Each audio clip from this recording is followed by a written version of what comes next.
What's up, YouTube? Want to do another video and a series of "It sucks, I live in California, and what gun should I buy?" So to put it bluntly, I got a couple examples here I wanted to show you. Unfortunately, both these are not available at the moment in these forms off the shelf, and I'll explain why. But some versions of one of these are available. Basically, the first one I want to show you guys is basically just an SKS. This particular one, though, is a Russian SKS. This is a 1950 Tula SKS, and probably I would consider collector's grade. Very nice example, 100% numbers matching version of this. And this is a good rifle. I'm not particularly a huge fan per se of the SKS, but I kind of wanted one for my collection. I've had some in the past.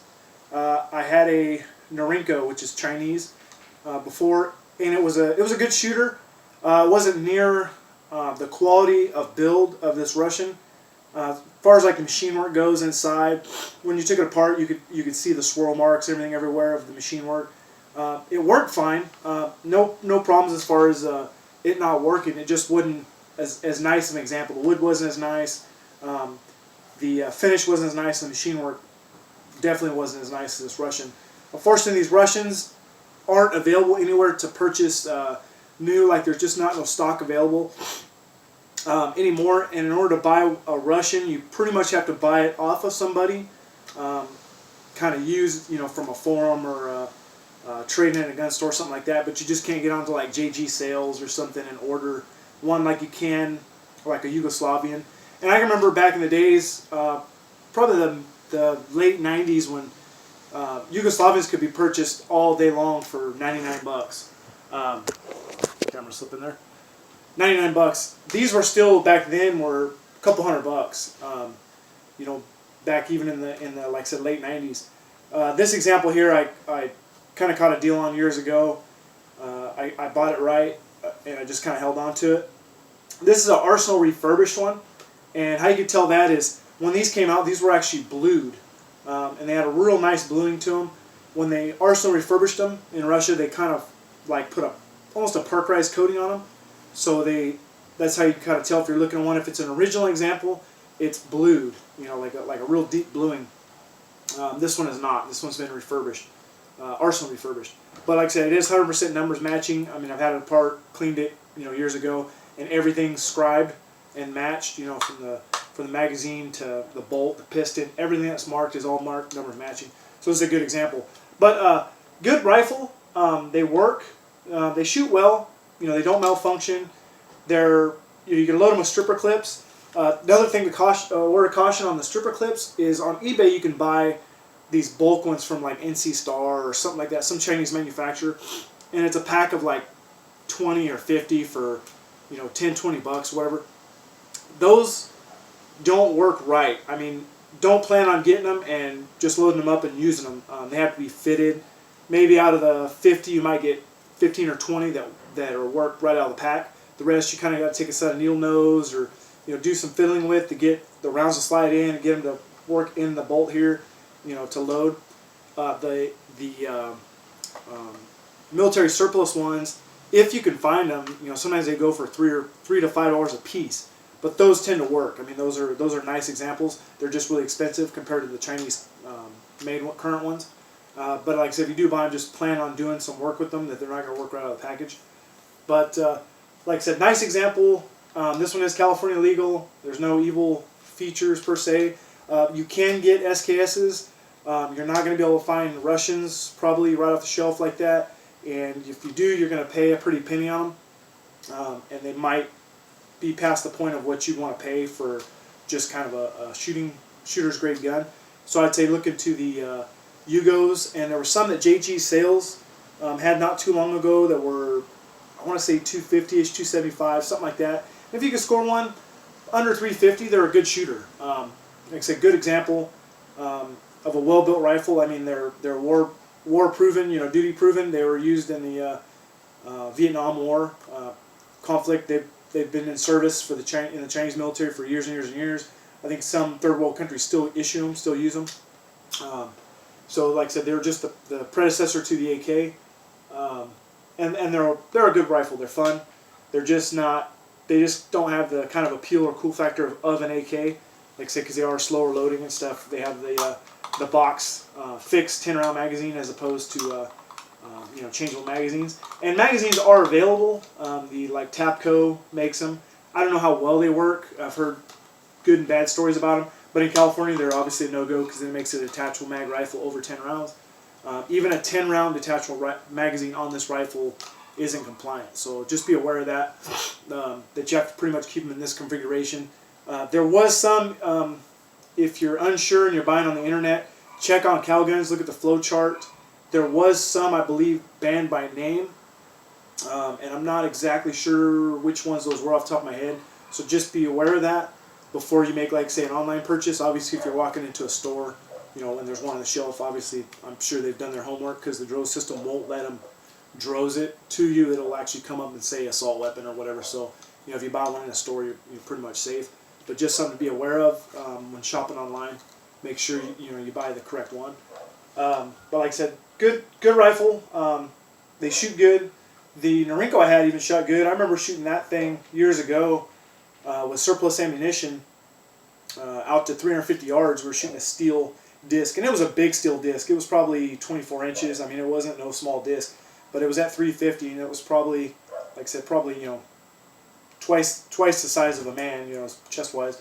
But I remember ringing that thing freehand probably 6 out of 10 times, and off a bench, just about 10 out of 10. From a stable platform. So the fallacies of these being inaccurate, they're not that inaccurate rifle. They actually shoot quite well. Another thing is to be aware of the one I had, the Norinco. If you shot commercial ammunition like Winchester white box, brass case ammunition, it would slam fire. So be aware of that. These things like surplus, they like the hard primers. They have like a floating firing pin, so it's possible. I mean, what you don't want to do is you don't want to load it in your house. Basically, take a round and slam the bolt on it, because the possibility of a slam fire in these, is real. I've never had one slam fire from loading it, but I've had it definitely slam fire from shooting it, where you're like pop, pop, burp, and about 3 rounds would come out. Basically because those primers were soft, and it would just slam fire the next round, and then finally get to a primer it didn't ignite. So be aware of that. These like surplus, which is cheaper anyway. Just some Russian wolf or something like that shoots fine. Golden Bear is another good example of 7.62 by 39. But just want to put it out there. Like I said, not the gun doesn't have the cool factor like an AK or like an AR. Like I said, there is examples out there. Like I said, you'll be tough to find a Russian, but you can probably find a Yugo, something like that. Maybe a Chinese here and there available, but decent gun if you can find them under about 350 or so. It might be worth picking one up. If you have to pay $550, $600, there's probably better choices out there. But for the money, if you can find a deal on one, just wanted to cover it. Great gun, California compliant. Like I said, I know we suck. We're Californians. We're here. Everybody just says, "Oh, why don't you just move?" If it was just that easy. But another example, and this again is another gun that's not currently available. This was an excellent California compliant gun. This was a Saiga. This was made in the Izmash factory in Russia, and this one's just been spray painted. They came just black or whatever. This one just had a rattle cam job. But this is basically the hearts and bones of this is an AK made in the Izmash factory. I mean, the whole thing was made in Izmash. And like I said, chrome line barrel, these things were awesome buys.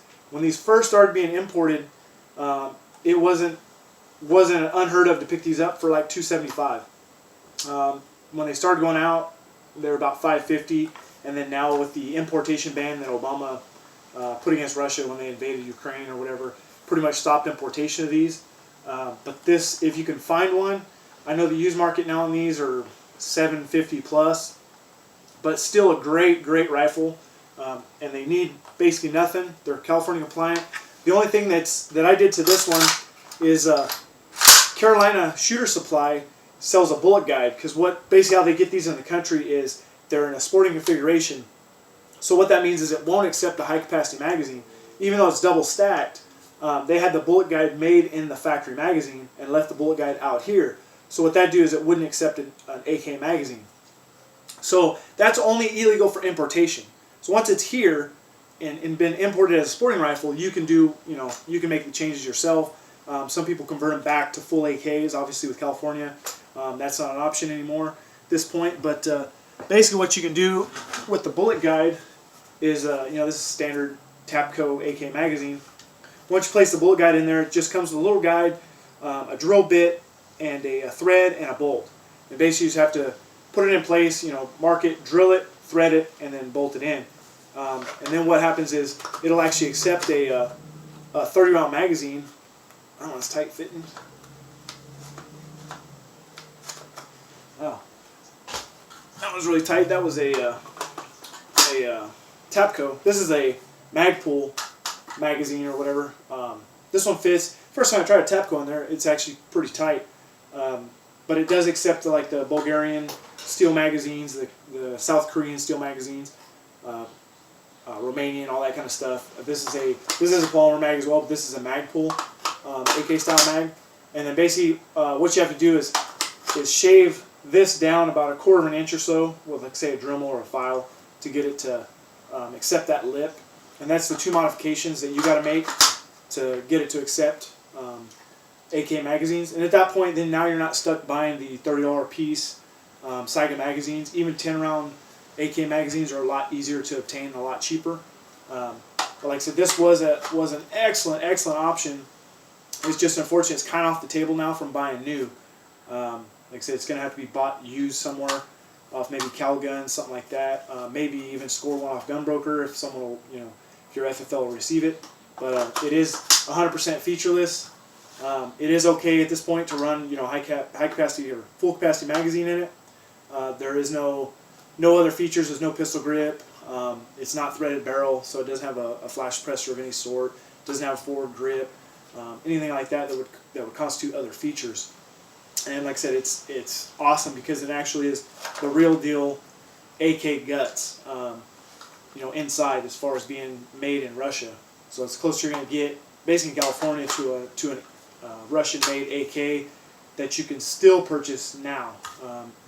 Arsenal did import some that were, in the AK conversion that you could bullet button and stuff like that. And we all know with an AK, it's really easy to get it compliant. You just basically remove the pistol grip and run a flash suppressor. So, but these, like I said, did come from the factory, ready to go, California compliant. I'd like to see these come back. Maybe if they lift anything with Russia, the importation bans, these may come back with time. But this has been a good gun. I don't have a ton of rounds through this one. I had 2. Sold one to a buddy after they became banned from importation. He looked around, couldn't find one, and I cut him a deal on it. I didn't want to run him over the coals with it, so got him set up. But still have this one. Like I said, this one I've very rarely shot. I shot the other one, sold to him.